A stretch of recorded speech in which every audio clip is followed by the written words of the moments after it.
ஆறுபடை ஆறுபடை ஆறுபடை இன்று எங்கும் மருதமலை கோயில் ஒரு 7 படை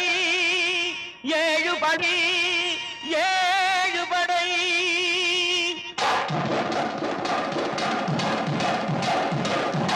மருதமலைக்கு நீங்க வந்து பாருங்க ஒரு தரம் மருதமலைக்கு நீங்க வந்து பாருங்க ஈசன் மகனோடு மனம் விட்டு பேசி பாருங்க மருதமலைக்கு நீங்க வந்து பாருங்க ஈசன் மகனோடு மனம் விட்டு பேசி பாருங்க தீராத வினைகள் எல்லாம் தீர்ந்து போகுங்க சத்தியமா சொல்லுறேன் தீராத வினைகள் எல்லாம் தீர்ந்து போகுங்க அது தீராவிட்டால் வந்து என்னை கேளுங்க அது தீராவிட்டால் வந்து என்னை கேளுங்க மருதமலைக்கு நீங்க வந்து பாருங்க